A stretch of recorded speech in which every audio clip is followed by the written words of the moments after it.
After my son called and invited me to dinner, I was already imagining a warm family evening, but suddenly my 12-year-old granddaughter sent me a message.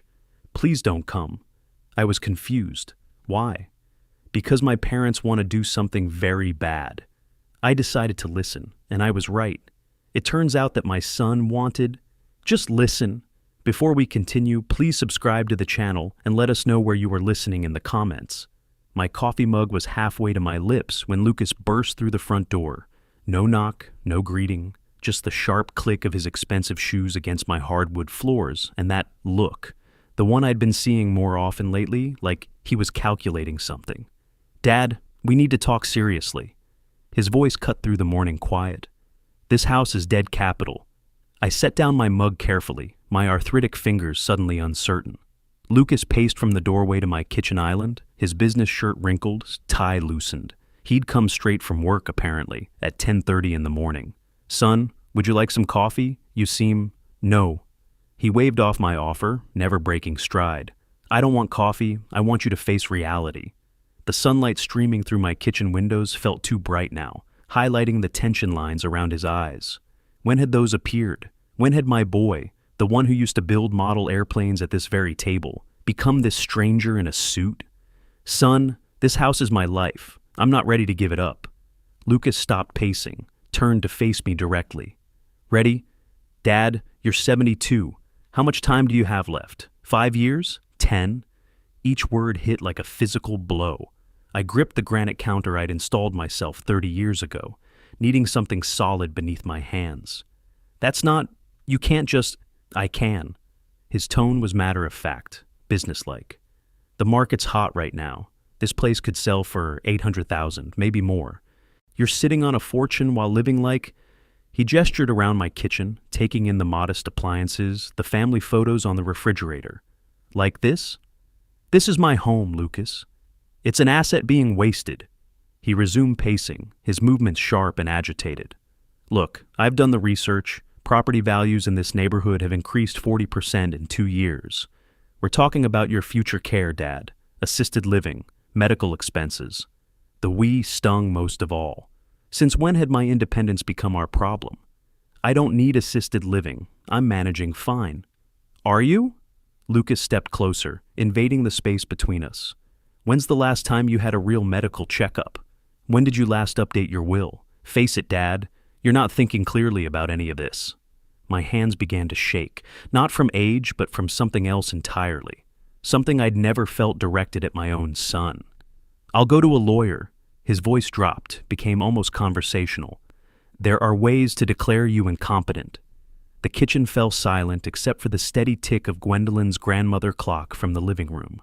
Lucas stared at me, waiting for my response, his jaw set in a line I recognized from his teenage years. But this wasn't adolescent rebellion. This was something colder. Get out! Dad, get out of my house! Lucas's expression shifted, surprise replacing calculation for just a moment. Then the mask slipped back into place. Think about what I said. Really think about it. Because this conversation isn't over. He turned and walked toward the door, his footsteps echoing through rooms that had once rung with his laughter. The front door slammed with a finality that seemed to shake the entire house. I stood frozen in my kitchen, one hand still gripping the counter, the other trembling against my side. The coffee had gone cold. Outside, a neighbor's dog barked once, then fell silent, as if even the suburban morning knew something had shifted irrevocably. My eyes drifted to the family photos scattered across the refrigerator door. Graduations, holidays, birthday parties. 47 years of memories held up by cheerful magnets, now seeming fragile as tissue paper. The house felt different after Lucas left, larger somehow, as if his anger had expanded the spaces between rooms. I wandered from the kitchen through the living room, my fingers trailing along surfaces I'd touched thousands of times before. But now I really felt them, the smooth banister I'd hand-sanded, the door frame I'd measured twice and cut once, following my father's old carpentry wisdom. 11 o'clock sunlight slanted through windows I'd installed myself, creating rectangles of warmth on the oak floors. Everything here carried weight beyond its physical presence. This wasn't just a house. It was proof of something I'd accomplished with my own hands. I stopped at the mantelpiece, studying the photographs arranged there like a timeline of love. Gwendolyn on our wedding day, her smile bright enough to power the city.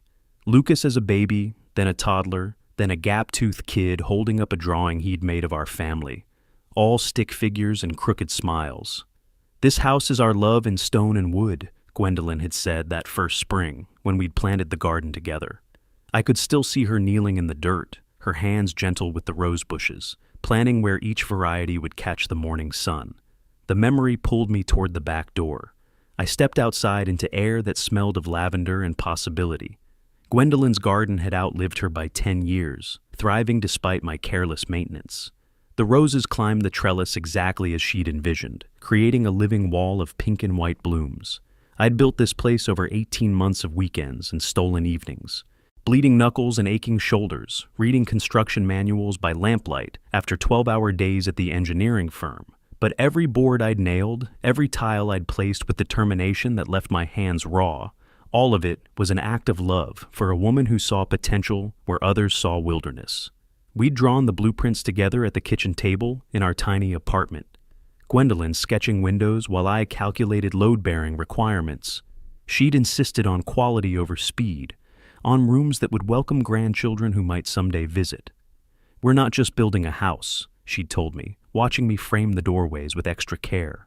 "We're building dreams." Lucas had been conceived in this house. His first steps happened in the living room, from the coffee table to the couch, with both of us cheering like he'd won an Olympic medal. Christmas mornings, birthday parties, homework sessions at the kitchen island, every significant moment of his childhood had these walls as witnesses. Where had that boy gone?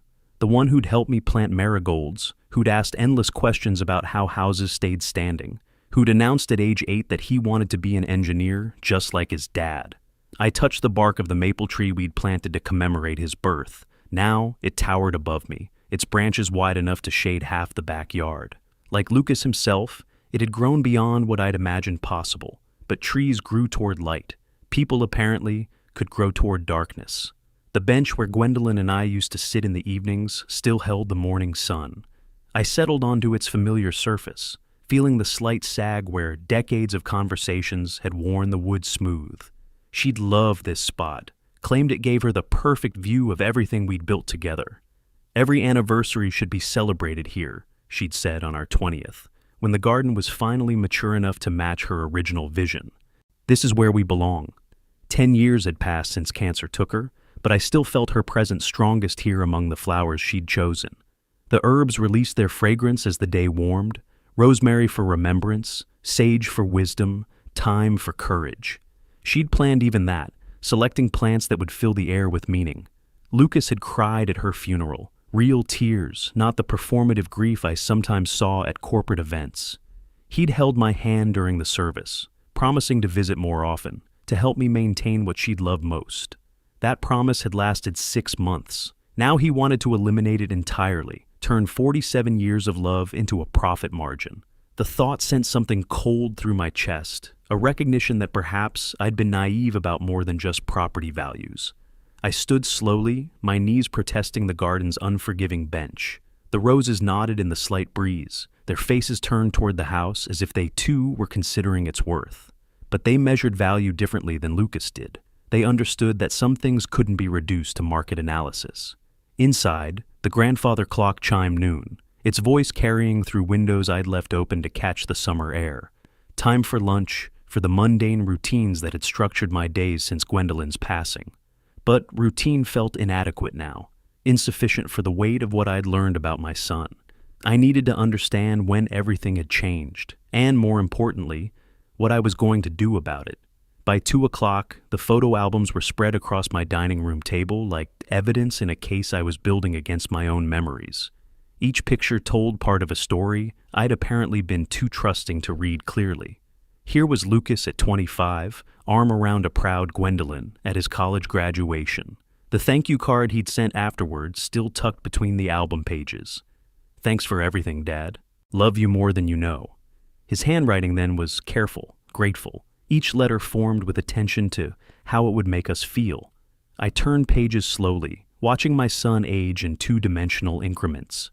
Wedding photos from 15 years ago, Mindy radiant in white, Lucas beaming beside her, all of us clustered around the happy couple. I remembered that day clearly. Lucas had pulled me aside during the reception, voice thick with emotion. "This house you built," he'd said, gesturing with his champagne glass. "It's perfect for raising kids, Dad. When the time comes, I want them to have what I had growing up." The irony tasted bitter now. More pages revealed Ashley's birth, her first Christmas. Family gatherings that grew increasingly sparse as Lucas's career demanded more of his attention. But the photos from recent years told a different story entirely. Group shots where Lucas checked his phone rather than engaging with conversation. Holiday dinners where he arrived late and left early, claiming urgent work calls. I pulled out my laptop, scrolling through years of emails. The digital trail was even more damning than the photographs. Lucas's messages had evolved from lengthy updates about Ashley's school activities and work achievements to brief business-like communications focused on practical matters. 2019. "Hope you're doing well, Dad. Ashley's soccer season starts next week. Maybe you could come watch a game." 2021. "Dad, have you thought about updating your insurance policies? Property values are really climbing." 2023. "We should discuss your situation. Living alone isn't sustainable long term. This year, the market's hot. Perfect time to liquidate assets." Liquidate assets. That's what I'd become to him. Not a father to cherish, but an aging inconvenience standing between him and financial opportunity. I found the box of letters from his college years, handwritten notes on university letterhead when email was still novel. His gratitude then was genuine, specific. Thanks for care packages, for tuition payments, for believing in his dreams when he doubted himself. "I know how hard you and Mom work for everything," he'd written during his junior year.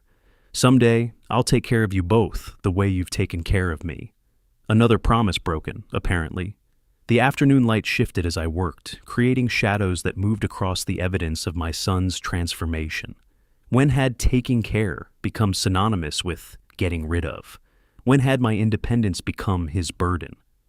I pulled out the current will documents, papers I'd signed years ago, in the confident belief that Lucas would honor everything Gwendolyn and I had built. Standard language about assets transferring to surviving spouse, then to child, upon death of both parents. Clean, simple, generous. Too generous, perhaps. The house assessment Lucas had apparently commissioned lay folded in his last email attachment. $800,000, possibly more in the current market. Enough to transform his life, clear whatever debts his lifestyle had accumulated, fund Ashley's college education with plenty left over, but only if I died or surrendered. I closed the laptop, pushing back from the table. The photos stared up at me like ghosts of better times, when family meant protection rather than predation. Gwendolyn's face smiled from a dozen different years, trusting in futures that would never arrive. What would she think of Lucas now? Would she defend him, insist I was misunderstanding his motives?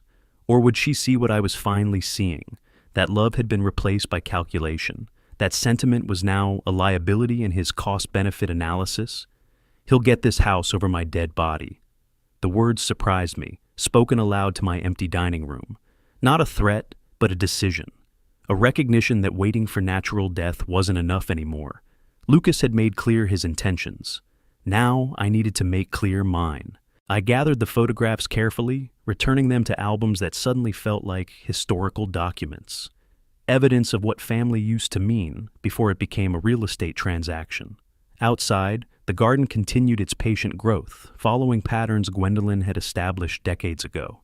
Roots deepening, branches strengthening, seasons cycling through their ancient rhythms. Nature understood legacy differently than my son did. It measured value in generations, not quarterly earnings.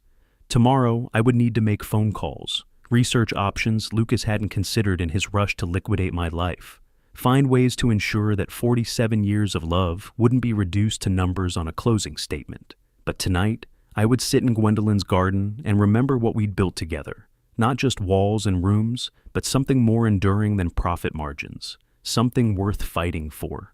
The grandfather clock chimed 3 times, marking another hour in what I now understood would be a very different kind of summer than I'd planned. The next evening brought an unexpected call. I was finishing a quiet dinner when the phone rang, Lucas's name appearing on the caller ID.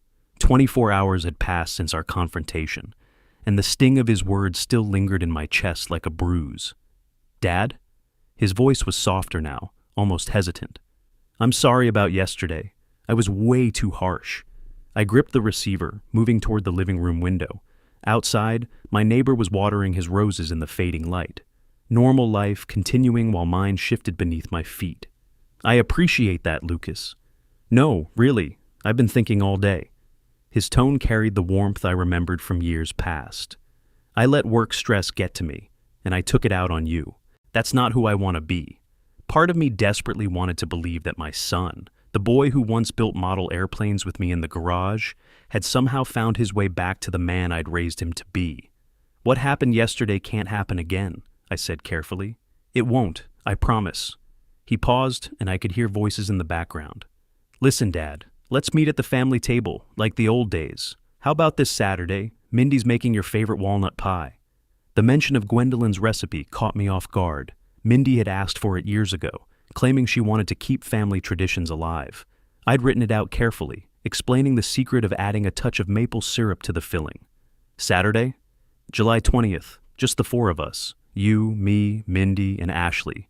We'll use Mom's good china, make it special." His voice grew warm, persuasive. "Ashley's been asking about you constantly. She misses her grandpa." I touched the family photo on the side table. Last Christmas, all of us gathered around the tree Ashley had insisted on decorating with homemade ornaments. "I know you and I have had our differences," Lucas continued, "but life's too short. You always taught me that family comes first." The words sounded right. They echoed conversations we'd had when he was younger, when he'd come to me for advice about relationships, career decisions, life's complications. When I was still his father instead of his obstacle. "Mindy's already planning the menu," he added. "She wants to make all your favorites. You know how she gets when she's excited about family gatherings." Something felt off, though I couldn't place what. Maybe it was the timing, this sudden warmth after yesterday's coldness. Or perhaps the slight urgency beneath his casual tone. "I don't know, Lucas. Yesterday was me being an idiot." He cut me off gently. "Dad, you're 72. I'm 45. How many more chances do we get to fix things between us?" The question hit deeper than I expected. How many family dinners did we have left? How many opportunities to bridge whatever gap had opened between us? "Let me think about it." "Of course, but don't think too long, okay? Mindy's already started preparing." His laugh sounded almost natural. "You know how she is about planning. Everything has to be perfect."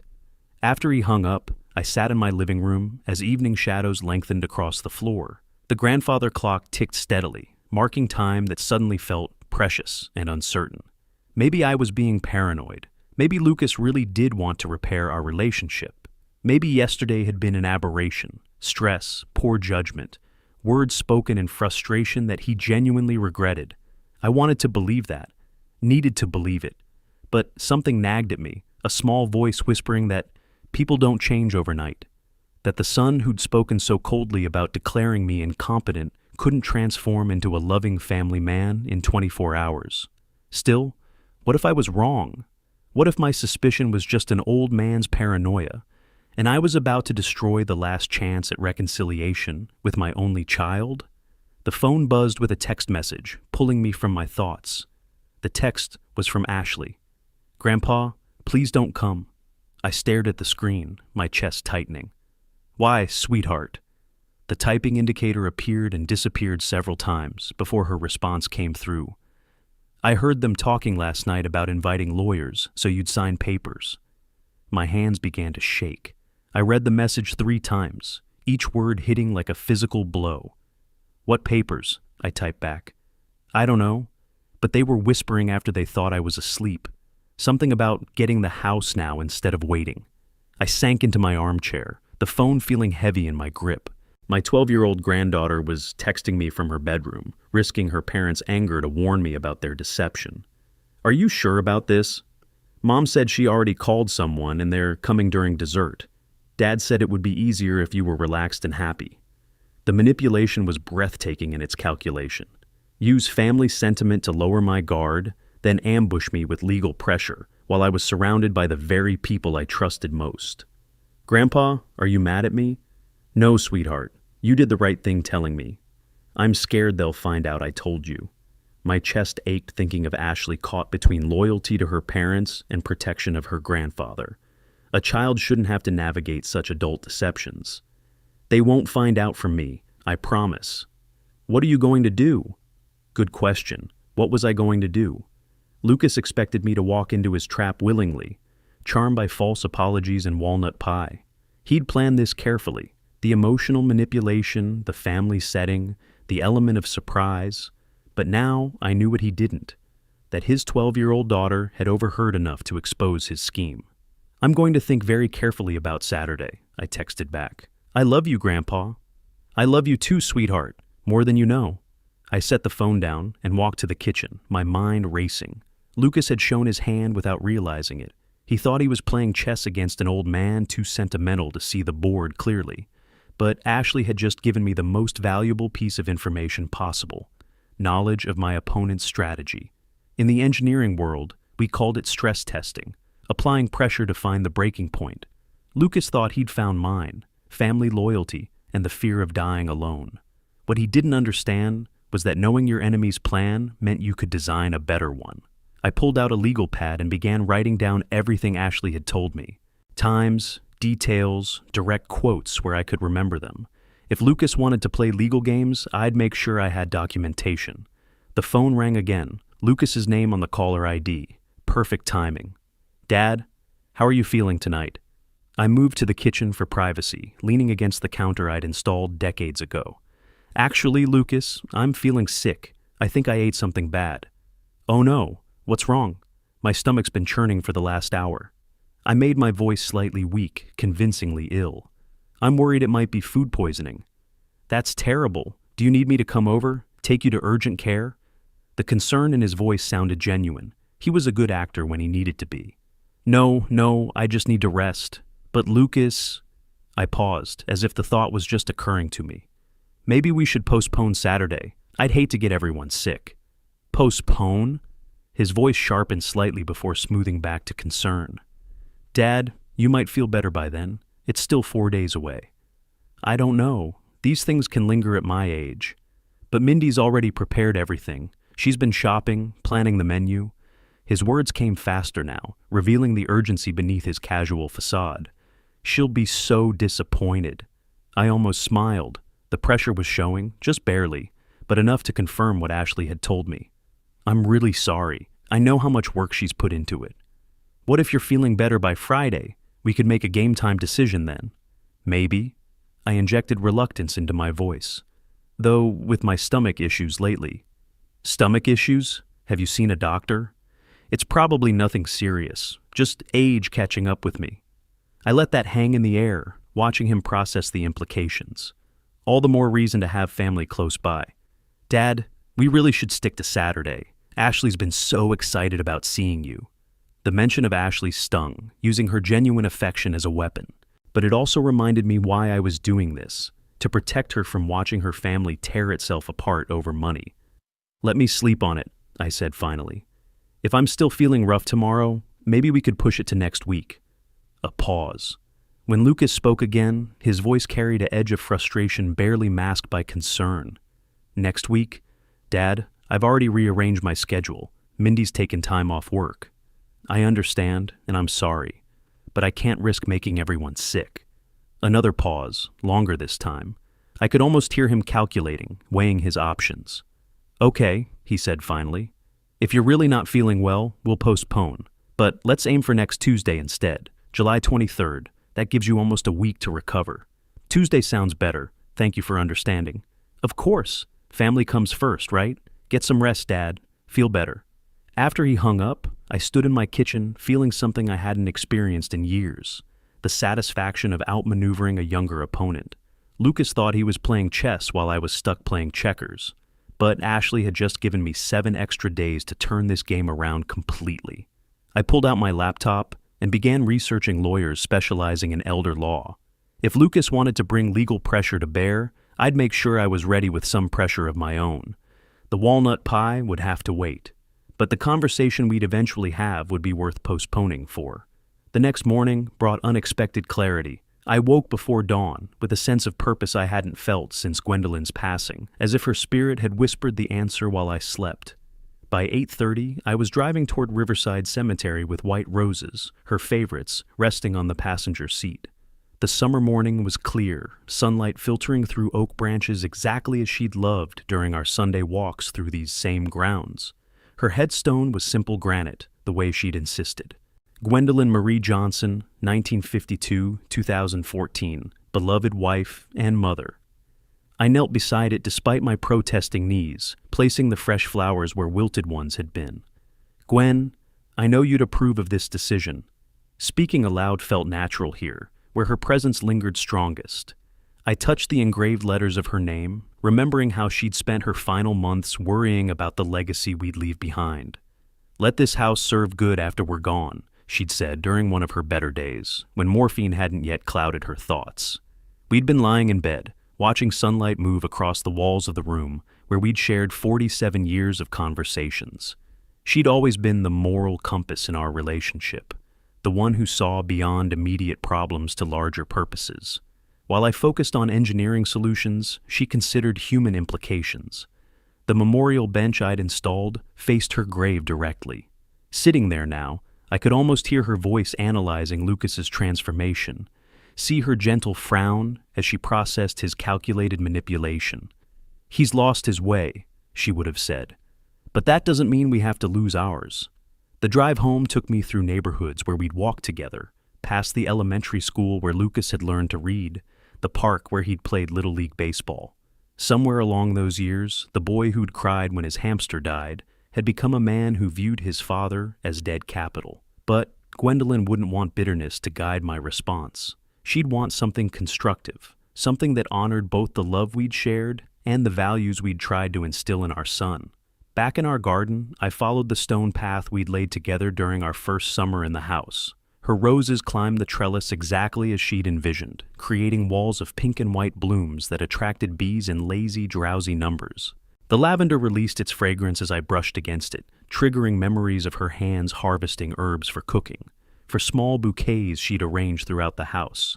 She'd planted everything with intention: roses for beauty, herbs for purpose, vegetables for sustenance. A garden should feed both body and soul, she'd explained, designing beds that would bloom in sequence from spring through fall. As I sat among the plants she'd chosen with such care, breathing in the lavender that still carried the essence of her gentle hands, I felt the profound certainty that comes when love guides difficult decisions towards something greater than personal pain. The house would serve a good purpose after my death. It would help families fighting the same battle that had taken her from me. Lucas's greed would be transformed into something meaningful, whether he intended it or not. I looked back at the cottage, seeing it with new eyes, not just as shelter or investment property, but as a vessel for continuing the work Gwendolyn had started with her volunteer hours at the Cancer Support Center. The irony was perfect.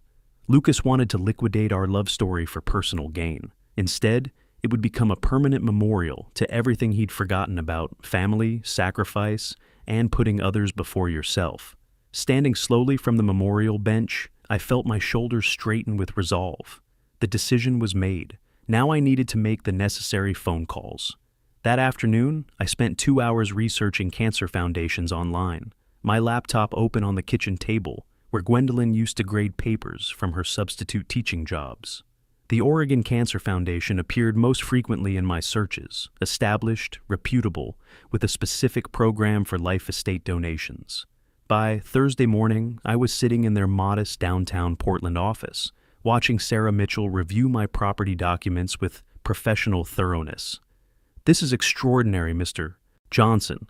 She looked up from the paperwork, her eyes warm with genuine appreciation. "We're deeply moved by your gift in memory of your wife."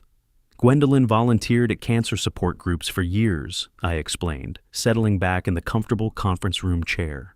She always said the research was as important as the care.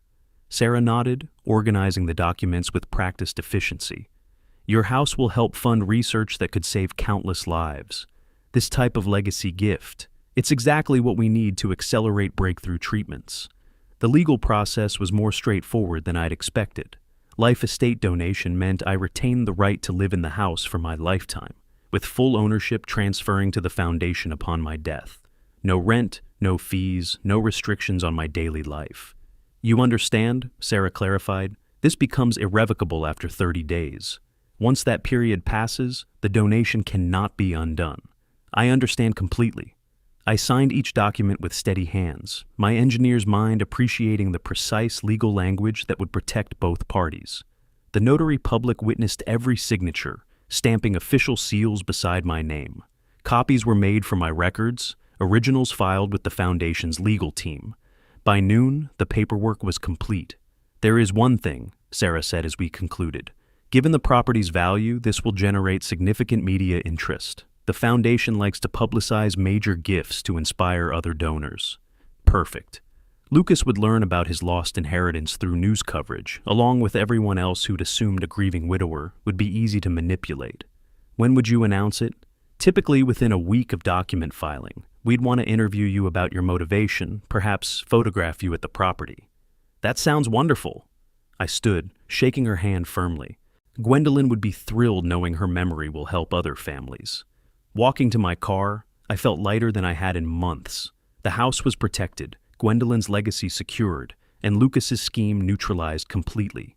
But more than that, I'd found a way to transform family betrayal into something meaningful and lasting. The drive home took me past the neighborhood where Lucas lived, his modern townhouse gleaming in the afternoon sun. Tomorrow evening, he'd welcome me into what he believed would be a carefully orchestrated ambush. Instead, he'd face a father who'd already outmaneuvered him completely. That night, I organized the foundation documents in my study, placing them in a folder marked Estate Planning Final Version. Lucas would recognize the irony eventually, though perhaps not immediately. The small digital recorder Ashley had given me last Christmas sat beside the documents, fully charged and ready. Oregon's single-party consent law meant I could legally record any conversation involving myself, creating evidence of any pressure tactics Lucas might attempt. Everything was prepared. Tomorrow's confrontation would be my last gift to a son who'd forgotten the difference between price and value. That evening, with the documents safely in my possession, I positioned myself in my favorite armchair with the phone within easy reach. The foundation papers lay organized in a neat folder on the side table, next to Ashley's Christmas gift, a small digital recorder she'd bought so I could capture family stories for posterity. How fitting that it would record a very different kind of family story. At 7 o'clock precisely, I dialed Lucas's number. The recorder was already running, discreetly positioned for optimal audio capture. Dad? His voice carried immediate concern, mixed with poorly concealed excitement. How are you feeling? Much better, son. I can come tomorrow after all. Wonderful. We've been so worried about you. The enthusiasm in his response felt rehearsed, overly bright. It'll be a real family celebration. I leaned back in my chair, modulating my voice to sound grateful, but slightly fragile. I really appreciate your patience with your old father, Lucas. Yesterday I was convinced I had food poisoning. These things happen at our age. I mean, at any age. The important thing is, you're recovered. I'm looking forward to Mindy's walnut pie, and seeing Ashley, of course. She's been asking about you constantly. We all have. Lucas's tone grew more animated. Oh, and Dad? I hope you don't mind, but we might have some other guests stopping by later in the evening. Just family friends.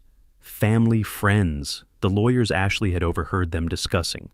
Friends are always welcome in a family gathering. These are very special friends, people who've been helpful with some planning we've been doing.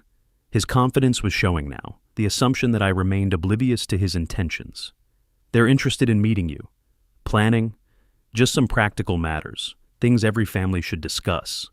Lucas's voice carried that business-like efficiency I'd learned to recognize.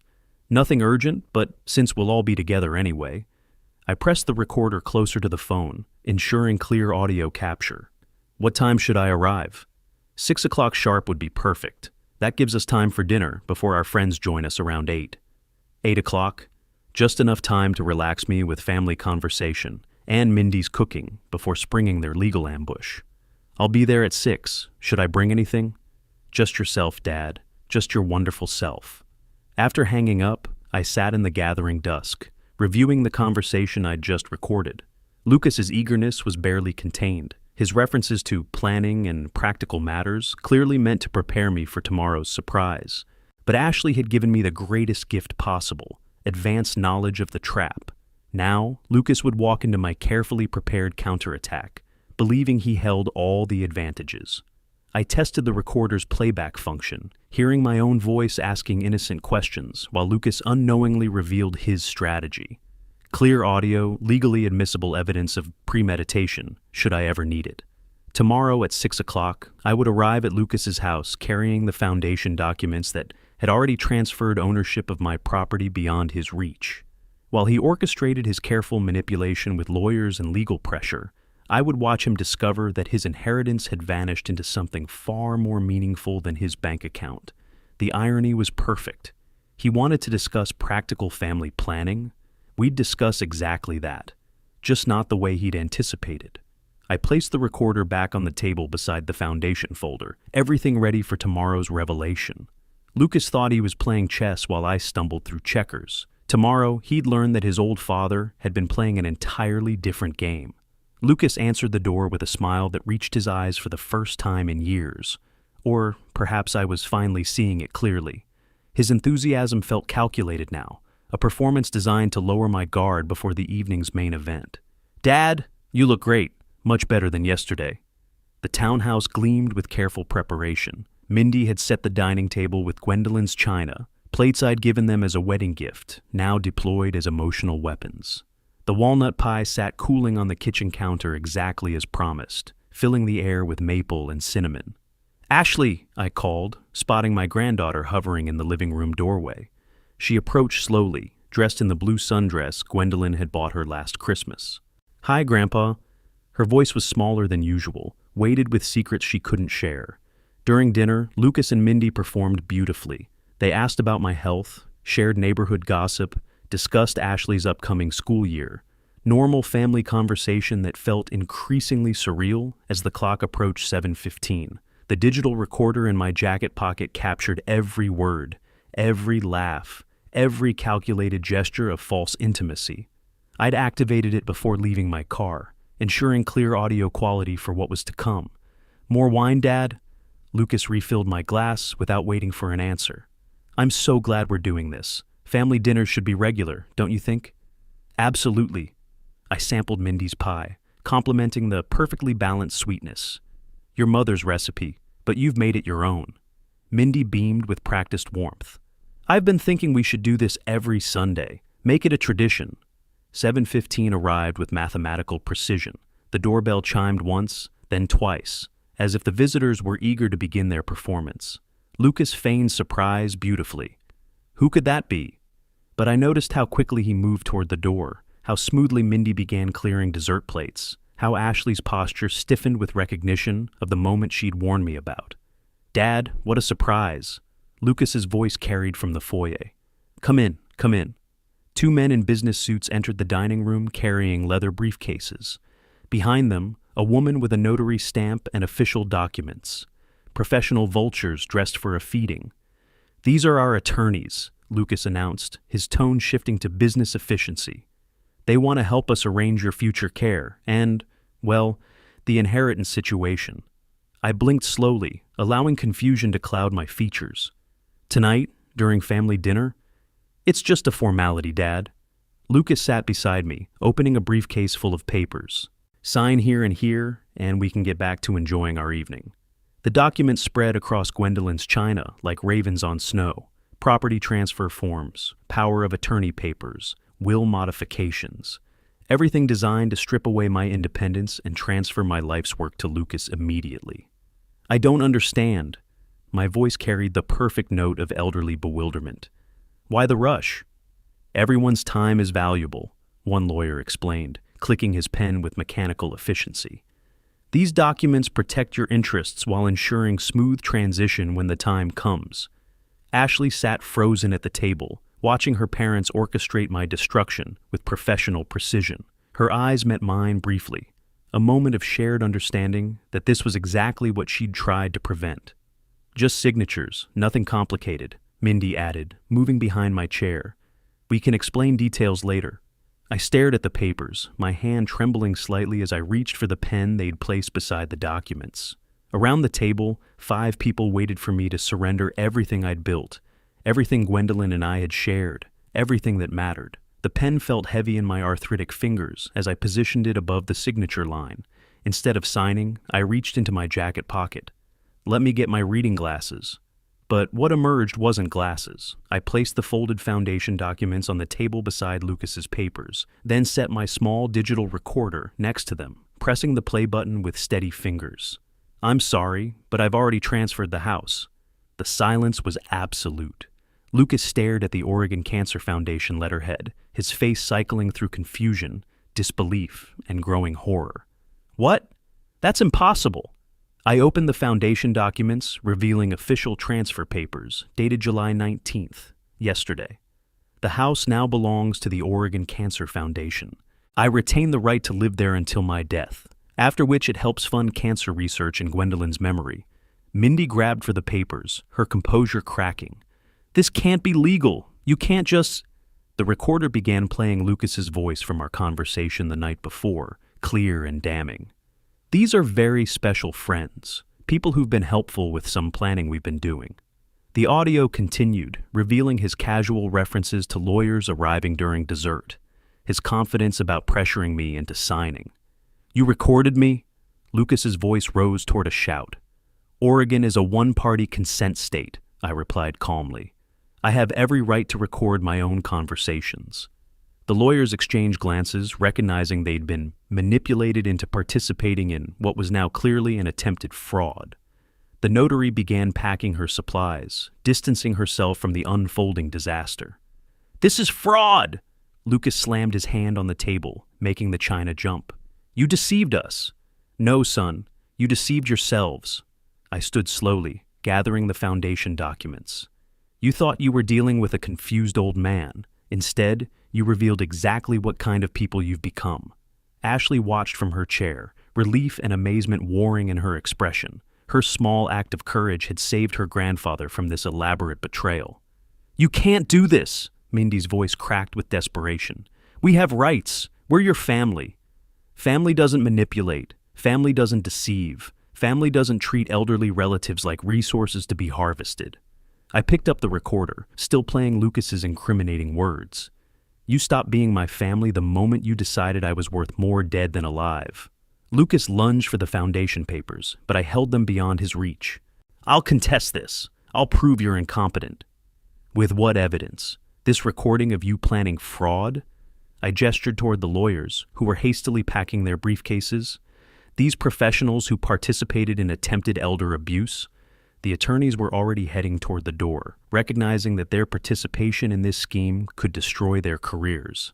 The notary followed quickly, leaving only the family to face the wreckage of Lucas's plan. While you spent this week planning to steal my life's work through deception and manipulation, I continued, my voice gaining strength, I spent it ensuring that your mother's memory would be honored and that our home would serve something greater than your greed. Lucas's face had gone pale, then red, then purple with rage. You're destroying our family.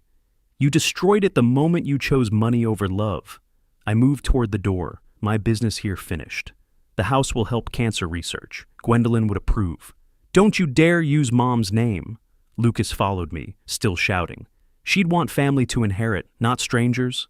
I paused at the threshold, looking back at the man who'd once been my son. Your mother spent her final months volunteering with cancer patients, holding hands with families facing exactly what we faced. She'd be proud that our house will continue that work. Ashley appeared beside me, her small hand briefly touching mine, a moment of contact that conveyed everything we couldn't say aloud. Understanding, gratitude, love that transcended the destruction surrounding us. You are no longer my son, I said quietly, the words carrying the finality of granite settling into place. Then I walked out into the evening air, leaving behind the wreckage of a family that had chosen greed over everything Gwendolyn and I had tried to teach them. The drive home through familiar Portland streets felt like emerging from underwater into clear air. Classical music played softly on the radio, Pachelbel's Canon, the piece Gwendolyn had chosen for our wedding, processional 49 years ago. Summer evening light slanted through the car windows as I navigated tree-lined avenues toward the neighborhood where we'd built our life together.